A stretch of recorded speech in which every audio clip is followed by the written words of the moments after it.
ನಮಸ್ಕಾರ. ಇಂದಿನ ನಂದಗೋಕುಲ ಸಂಚಿಕೆ ನಿಜಕ್ಕೂ ಪ್ರತಿಯೊಬ್ಬರ ಮನಸ್ಸನ್ನು ಕಳಕುವಂತಿದೆ.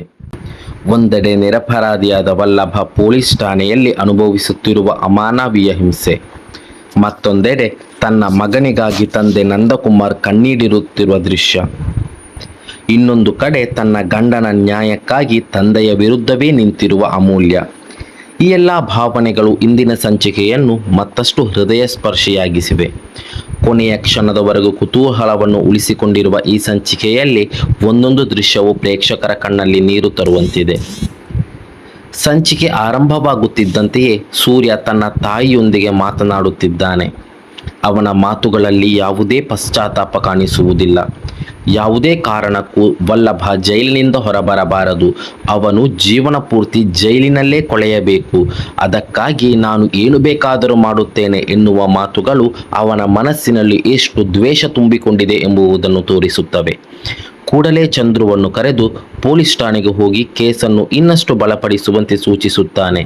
ತನ್ನ ಅಣ್ಣನ ಮಾತು ಕೇಳಿದ ಚಂದ್ರು ಮುಂದಿನದ್ದನ್ನೆಲ್ಲ ನಾನು ನೋಡಿಕೊಳ್ಳುತ್ತೇನೆ ಎಂದು ಆತ್ಮವಿಶ್ವಾಸದಿಂದ ಹೊರಟು ಹೋಗುತ್ತಾನೆ. ಆದರೆ ಈ ಮಾತುಗಳನ್ನು ಕೇಳಿದ ಸೂರ್ಯನ ತಾಯಿಯ ಮನಸ್ಸು ಸಂಪೂರ್ಣ ಮುರಿದು ಬೀಳುತ್ತವೆ. ಕೋಪ ಮತ್ತು ನೋವಿನಿಂದ ನಡುಗುತ್ತಾ ಮಗನ ಕಾಲರ್ ಹಿಡಿದು, ನೀನು ಇಷ್ಟು ಕ್ರೂರಿಯಾಗುತ್ತಿದ್ದೆ ಎಂದು ಗೊತ್ತಿದ್ದರೆ ಹುಟ್ಟುವ ಮುಂಚೆಯೇ ನಿನ್ನನ್ನು ಕೊಂದು ಬಿಡುತ್ತಿದ್ದೆ ಎಂದು ಕಣ್ಣೀರು ಸುರಿಸುತ್ತಾಳೆ. ತಾಯಿಯ ಆ ಶಾಪದಂತಹ ಮಾತುಗಳಿಗೂ ಸೂರ್ಯನ ಮನಸ್ಸು ಕರಗುವುದಿಲ್ಲ.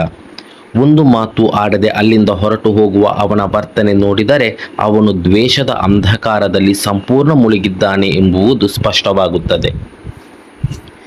ಇತ್ತ ಪೊಲೀಸ್ ಠಾಣೆಯಲ್ಲಿ ನಂದಕುಮಾರ್ ಅವರ ಅಳಿಯ ಹಾಗೂ ಲಾಯರ್ ಚಿದಂಬರಂ ಪೊಲೀಸ್ ಅಧಿಕಾರಿಗಳ ಬಳಿ ವಲ್ಲಭನ ಬಿಡುಗಡೆಗಾಗಿ ಮನವಿ ಮಾಡುತ್ತಾರೆ.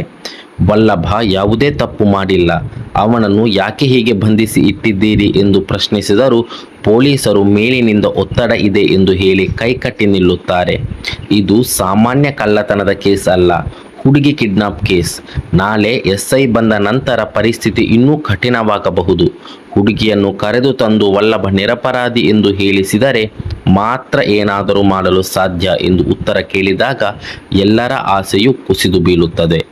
ಹೊರಗೆ ಬಂದ ನಂದಕುಮಾರ್, ಇವತ್ತೇ ನನ್ನ ಮಗನನ್ನು ಮನೆಗೆ ಕರೆದುಕೊಂಡು ಹೋಗುತ್ತೇನೆ ಎಂದು ಅಂದುಕೊಂಡಿದ್ದೆ, ಆದರೆ ಈಗ ಮನೆಗೆ ಹೋಗಿ ಗಿರಿಜಾ ಮತ್ತು ಅಮೂಲ್ಯಗೆ ಏನು ಉತ್ತರ ಕೊಡಲಿ ಎಂದು ಕಣ್ಣೀರು ಹಾಕುತ್ತಾರೆ.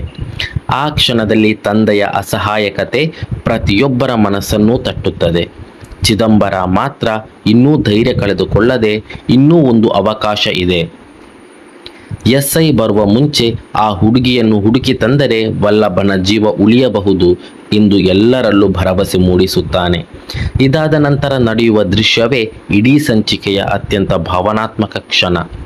ವಲ್ಲಭನನ್ನು ಪೊಲೀಸ್ ಠಾಣೆಯೊಳಗಿಂದ ಕರೆದುಕೊಂಡು ಬಂದಾಗ ಅವನ ಮುಖವೆಲ್ಲ ರಕ್ತದಿಂದ ಒದ್ದೆಯಾಗಿರುತ್ತದೆ. ತುಟಿಗಳು ಒಡೆದಿರುತ್ತವೆ, ದೇಹದ ತುಂಬ ಹೊಡೆದಿರುವ ಗುರುತುಗಳು ಕಾಣಿಸುತ್ತವೆ. ನೋವಿನಿಂದ ಸರಿಯಾಗಿ ನಿಲ್ಲಲೂ ಆಗದ ವಲ್ಲಭನ ಸ್ಥಿತಿ ನೋಡಿ ನಂದಕುಮಾರ್ ಅವನ ಹೃದಯ ಒಡೆದು ಹೋಗುತ್ತದೆ.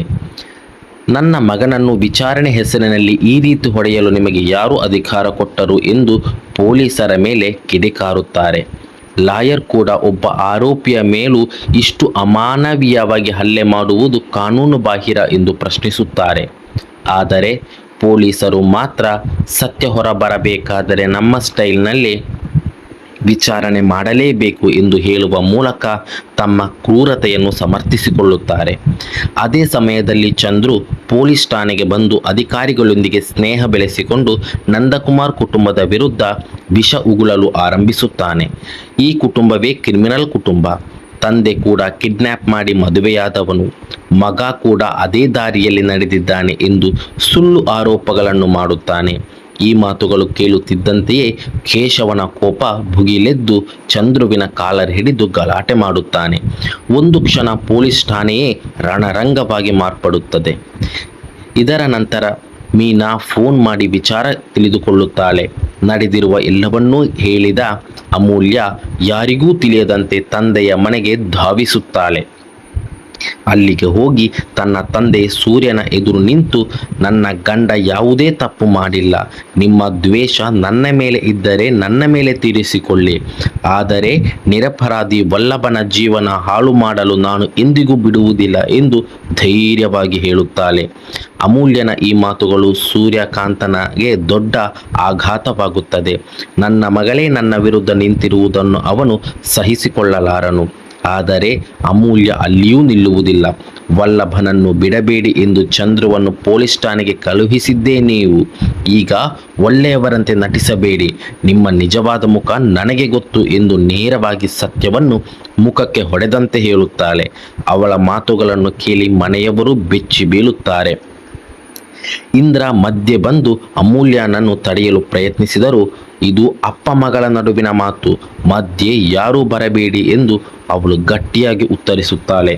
ಶ್ರೀಕಂಠ ಕೋಪದಿಂದ ಕೈ ಎತ್ತಿದಾಗ ಅಮೂಲ್ಯ ಅವನ ಕೈಯನ್ನು ಗಟ್ಟಿಯಾಗಿ ಹಿಡಿದು, ಇನ್ನೊಂದು ಹೆಜ್ಜೆ ಮುಂದೆ ಬಂದರೆ ಅಣ್ಣ ಎಂದು ಕೂಡ ನೋಡುವುದಿಲ್ಲ ಎಂದು ಎಚ್ಚರಿಕೆ ನೀಡುತ್ತಾಳೆ.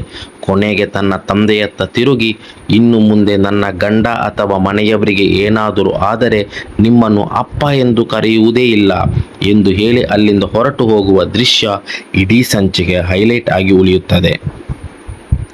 ಇತ್ತ ಪೊಲೀಸ್ ಠಾಣೆಯಿಂದ ಮನೆಗೆ ಮರಳಿದ ನಂದಕುಮಾರ್ ಕುಟುಂಬಕ್ಕೆ ಮತ್ತೊಂದು ಆಘಾತ ಕಾದಿರುತ್ತದೆ. ಗಿರಿಜಾ ಖುಷಿಯಿಂದ ವಲ್ಲಭ ಇಲ್ಲಿದ್ದಾರೆ ಎಂದು ಕೇಳಿದಾಗ ಪೊಲೀಸರು ಇನ್ನೂ ಬಿಡಲಿಲ್ಲ ಎಂಬ ಸುದ್ದಿ ಕೇಳಿ ಅವಳು ಕುಸಿದು ಬೀಳುತ್ತಾಳೆ.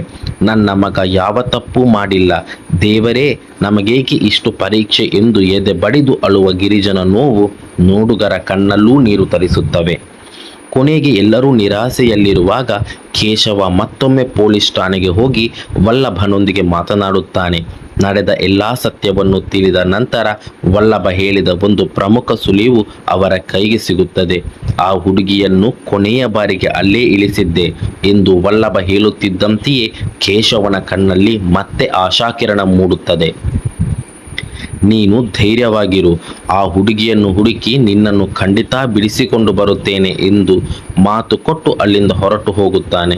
ಇತ್ತ ಮನೆಗೆ ಬಂದ ಅಮೂಲ್ಯ ತನ್ನ ಗಂಡನ ಸ್ಥಿತಿಯನ್ನು ನೆನೆದು ನಿಯಂತ್ರಣ ಕಳೆದುಕೊಂಡು ನೆಲದ ಮೇಲೆ ಕುಸಿದು ಜೋರಾಗಿ ಅಳಲು ಆರಂಭಿಸುತ್ತಾಳೆ. ಅವಳ ಕಣ್ಣೀರನ್ನು ನೋಡಿ ಮನೆಯವರ ಹೃದಯವೂ ಕರಗುತ್ತದೆ. ಒಂದು ಕಡೆ ಜೈಲಿನಲ್ಲಿ ವಲ್ಲಭ, ಇನ್ನೊಂದು ಕಡೆ ಮನೆಯಲ್ಲಿ ಅಮೂಲ್ಯ, ಗಿರಿಜಾ, ನಂದಕುಮಾರ್ ಎಲ್ಲರ ಜೀವನವು ಒಂದೇ ಕ್ಷಣದಲ್ಲಿ ಕತ್ತಲೆಯೊಳಗೆ ಮುಳುಗಿದಂತಾಗುತ್ತದೆ. ಮುಂದಿನ ಸಂಚಿಕೆಯಲ್ಲಿ ಕೇಶವ ವಲ್ಲಭ ಹೇಳಿದ ಸುಳುವಿನ ಆಧಾರದಲ್ಲಿ ಆ ನಾಪತ್ತೆಯಾದ ಹುಡುಗಿಯನ್ನು ಹುಡುಕಲು ಯಶಸ್ವಿಯಾಗುತ್ತಾನಾ? ಆ ಹುಡುಗಿ ಸಿಕ್ಕರೆ ವಲ್ಲಭ ನಿರಪರಾಧಿ ಎಂಬ ಸತ್ಯ ಹೊರಬರುತ್ತದೆಯಾ? ಸೂರ್ಯ ಮತ್ತು ಚಂದ್ರುವಿನ ಸಂಚು ಬಯಲಾಗುತ್ತದೆಯಾ? ಅಥವಾ ವಲ್ಲಭನಿಗೆ ಇನ್ನಷ್ಟು ದೊಡ್ಡ ಅಪಾಯ ಕಾದಿದೆಯಾ? ಎಲ್ಲ ಪ್ರಶ್ನೆಗಳಿಗೆ ಉತ್ತರ ಮುಂದಿನ ಸಂಚಿಕೆಯಲ್ಲಿ ಸಿಗಲಿದೆ. ದಯವಿಟ್ಟು ನಮ್ಮ ಚಾನಲನ್ನು ಲೈಕ್ ಮಾಡಿ, ಸಬ್ಸ್ಕ್ರೈಬ್ ಮಾಡಿ, ನಿಮ್ಮ ಸಪೋರ್ಟ್ ಕೊಡಿ. ಧನ್ಯವಾದಗಳು.